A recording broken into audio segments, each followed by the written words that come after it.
നെറ്റ്ഫ്ലിക്സിലൂടെ പുറത്തു വന്നിട്ടുള്ള പുതിയൊരു സൈഫൈ സീരീസാണ് 3 ബോഡി പ്രോബ്ലംസ്. ഇതൊരു നോവൽ അഡാപ്റ്റേഷനാണ്, ഒരു 3 പാർട്ട് നോവലാണ്. ഭയങ്കര ഫേമസ് ആയിട്ടുള്ള ഒരു ചൈനീസ് നോവലിൻ്റെ അഡാപ്റ്റേഷനാണ്. ഈ നോവലൊന്നും ഞാൻ വായിച്ചിട്ടില്ല. ഈ സീരീസ് എനിക്ക് ഭയങ്കര കോംപ്ലിക്കേറ്റഡ് ആയിട്ട് തോന്നി. ഇത് ഭയങ്കര രസമുണ്ട്. കുറേ സാധനങ്ങൾ ഇതിൽ പറഞ്ഞു പോകുന്നുണ്ട്. ഐ തിങ്ക് ഒരു സീരീസിൽ കാണിക്കാൻ പറ്റുന്നതിനേക്കാൾ കൂടുതൽ ഇതിൽ പറയുന്നുണ്ട്. ഒരു 3 സീസണിൽ പറയേണ്ട സാധനങ്ങളൊക്കെ ഒരു സീസണിൽ പറഞ്ഞു പോകുന്നുണ്ട്. അതുകൊണ്ട് കുറേ സാധനങ്ങൾ ഫീൽഡാണ്. ഒരു തരത്തിൽ നമുക്ക് ലാഗ് അടിക്കൊന്നുമില്ല. അടുത്തടുത്ത സാധനങ്ങളിലേക്ക് ഇങ്ങനെ പോയിക്കൊണ്ടേയിരിക്കും. നറേറ്റീവൊക്കെ ഇങ്ങനെ പോകുന്നുണ്ട്. ഇതിൻ്റെ ജോണറൊക്കെ ഇങ്ങനെ ബ്ലെൻഡ് അടിച്ചിങ്ങനെ തുടങ്ങുന്നത് വേറൊരു ജോണറിൽ, അവസാനിക്കുന്നത് വേറെ ഏതൊരു ജോണറിൽ എന്തെങ്കിലും രീതിയിൽ സൈഫയുടെ അങ്ങേ അറ്റാണ്. പക്ഷേ I think this is the most complicated sci-fi series I have ever watch. ബാക്കി എല്ലാം തന്നെ എനിക്ക് ഡീകോഡ് ചെയ്യാനും കണ്ടുപിടിക്കാനും കണ്ടിരിക്കാനും നല്ല രസമുണ്ടായിരുന്നു. പക്ഷേ ഇത് ഒരുപാട് കോംപ്ലിക്കേറ്റഡ് ആയ പോലെ എനിക്ക് തോന്നി. ആൻഡ് ഇതിപ്പോൾ ഞാൻ കണ്ടതിൻ്റെ പ്രശ്നമാണോ, ഈ സീരീസ് ഇങ്ങനെയാണോ എന്നൊക്കെ അറിയാൻ വേണ്ടിയിട്ട് ഞാൻ ഇതിൻ്റെ ബുക്കുകളെ പറ്റി കുറേ റിസർച്ച് ചെയ്ത് നോക്കി. അപ്പോൾ കണ്ടത് ഈ സീരീസിൻ്റെ ഈ ഫസ്റ്റ് സീസൺ തന്നെ ഈ ഫസ്റ്റ് ബുക്കിൻ്റെ കുറച്ച് പോർഷനുള്ളൂ.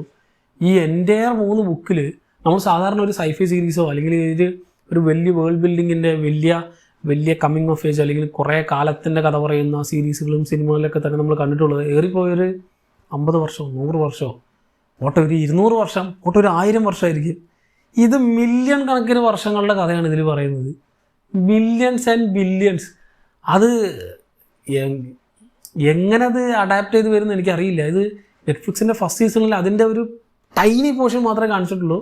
ഒരു അറൗണ്ട് ഒരു 10, 50, 60 വർഷത്തെ ഗ്യാപ്പ് മാത്രമേ ഇതിൽ കാണിക്കുന്നുള്ളൂ. നോൺ ലീനിയറായിട്ട് 1960 ആ ഒരു ടൈം പീരീഡ് മുതൽ 2024 വരെയുള്ള ആ ഒരു ഇത്രയും ചെറിയ ടൈം ഗ്യാപ്പിലാണ് ഈ സാധനങ്ങളൊക്കെ കാണിച്ചപ്പോൾ പോകുന്നത്. എൻ്റെ ഇതല്ല 24, 27. സോ ആ ഒരു ടൈം ഗ്യാപ്പിനിടയിൽ നടക്കുന്ന കാര്യങ്ങൾ തന്നെ ഇത്ര കോംപ്ലിക്കേറ്റഡ് ആകുമ്പോൾ ഇനി അങ്ങോട്ട് വരാനിരിക്കുന്ന സാധനങ്ങളൊക്കെ ഐ തിങ്ക് ഞാൻ അഡാപ്റ്റ് ചെയ്യാൻ പറ്റുന്നുണ്ടാവില്ല. ആൻഡ് ഇതിന് മറ്റൊരു പ്രത്യേകത, എൻ്റെ ഈ സീരീസ് കാണാനുള്ള ഏറ്റവും വലിയ കാര്യങ്ങളിൽ ഒന്ന് ഇതിൻ്റെ ക്രിയേറ്റേഴ്സ് തന്നെയാണ്. വേറെ ആരുമല്ല, game of ത്രോൺസിൻ്റെ ക്രിയേറ്റേഴ്സായ David ബെനിയോഫും DB Weissമാണ്.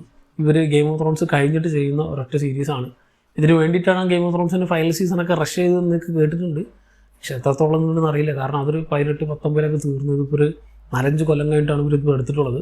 And ഇതിൻ്റെ ആ ഒരു പ്രൊഡക്ഷൻ സ്കെയിലും ഇതിൻ്റെ ആ ഒരു വാസ്റ്റ് വേൾഡ് ബിൽഡിങ്ങും ഒക്കെ തന്നെ ഭയങ്കര വലുതാണ്. അതുകൊണ്ട് തന്നെ നമ്മൾ ഇതുവരെയും കാണാത്ത സാധനങ്ങളൊക്കെ ഇതിൽ കാണാൻ സാധിക്കും. പക്ഷേ എന്തൊക്കെയോ കാണിച്ചു എന്നൊരു ഫീലാണ് എനിക്ക് കിട്ടിയത്. എനിക്ക് സത്യം പറഞ്ഞാൽ എനിക്ക് ഒരു 80% സാധനങ്ങളും എനിക്ക് മനസ്സിലായില്ല. ഇങ്ങനെ കണ്ടിരുന്നു എന്നല്ലാണ്ട് എന്തൊക്കെയോ കാണിക്കുന്നുണ്ട്.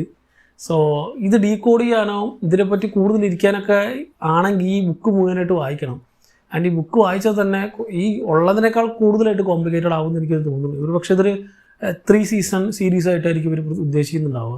സോ ഒരു 3 സീസൺ ചിലപ്പോൾ ഡാർക്കിനേക്കാളും കോംപ്ലിക്കേറ്റഡ് ആയിട്ടുള്ളതെന്നൊക്കെ ആയിരിക്കും. ഡാർക്കൊക്കെ ഇത് വെച്ച് നോക്കുമ്പോൾ ഒന്നുമല്ലാന്ന് തോന്നുന്നുണ്ട്. ഇതെങ്ങനെ ഇത് എഴുതി, ഇതെങ്ങനെ ഇത് പറഞ്ഞു പോയി, ഇതെങ്ങനെ ആൾക്കാരെ കൺവിൻസ് ചെയ്യിപ്പിക്കുമെന്ന് എനിക്കറിയില്ല. സോ ഇത് കാണുന്നവർക്കും ഇത് എത്രത്തോളം ഏറ്റെടുക്കാൻ പറ്റുമെന്ന് എനിക്കറിയില്ല. അതുകൊണ്ട് ഞാനിത് റെക്കമെൻഡ് ചെയ്യുമെന്ന് ചോദിച്ചാൽ ഞാൻ കണ്ടിട്ടുള്ളതിൽ ഏറ്റവും വിയേർഡായിട്ടുള്ള സൈഫൈ സീരീസാണ്. ഏറ്റവും കോംപ്ലിക്കേറ്റഡ് ആയിട്ടുള്ള സാധനമാണ്. ഏറ്റവും അധികം ഡീറ്റെയിലിംഗ് ഇതിലുണ്ട്. പക്ഷേ കണ്ടിരിക്കാൻ പറ്റുമോ എന്ന് അറിയാത്ത, ഞാനൊരു അങ്ങോട്ടും ഇങ്ങോട്ടും ഇല്ലാത്ത അവസ്ഥയിലുള്ളൊരു സീരീസാണ്. സോ ഞാൻ അങ്ങനെ റെക്കമെൻഡ് ചെയ്യില്ല. വേണമെങ്കിൽ നിങ്ങളുടെ റിസ്കിൽ കണ്ടുനോക്കാം. ഇതിൻ്റെ എല്ലാ എപ്പിസോഡുകളും നെറ്റ്ഫ്ലിക്സിൽ അവൈലബിൾ ആണ്. സോ ഈ ഒരു 3 ബോഡി പ്രോബ്ലംസ് നിങ്ങൾ കണ്ടവരാണെങ്കിൽ സീരീസിനെ പറ്റിയുള്ള നിങ്ങളുടെ അഭിപ്രായം താഴെ കമൻറ്റ്സിൽ കമൻറ്റ് ചെയ്യുക. ഇതിൻ്റെ ആ ഒരു വേൾഡ് ബിൽഡിങ്ങും ഇതിൻ്റെ ആ ഒരു ക്രിയേറ്റീവ് ആയിട്ടുള്ള കുറേ കാര്യങ്ങളൊക്കെ ഭയങ്കര രസമുണ്ടെങ്കിലും ഞാൻ ഈ പറഞ്ഞ പോലെ സ്റ്റോറി ലൈനിലാണ് എനിക്ക് പ്രശ്നം പറ്റിയത്.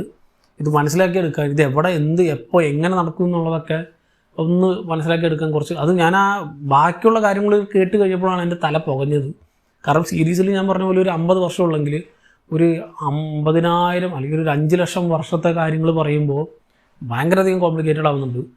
സോ ഒരു പക്ഷേ നെറ്റ്ഫ്ലിക്സ് ഇത് ക്യാൻസൽ ചെയ്യായിരിക്കും, എനിക്കറിയില്ല. സാധാരണ ഒരു സ്ഥിരം ചെയ്യണ പോലെ ക്യാൻസൽ ചെയ്തിട്ടില്ലെങ്കിൽ നമ്മൾ കാണാൻ പോകുന്നത് സീരീസ് ഹിസ്റ്ററിയിൽ തന്നെ ഏറ്റവും അധികം ലൈഫ് സ്പാൻ അല്ലെങ്കിൽ ടൈം സ്പാനിൽ ചർച്ച ചെയ്യുന്ന ഒരു സീരീസ് ആയിരിക്കും 3 ബോഡി പ്രോബ്ലംസ്.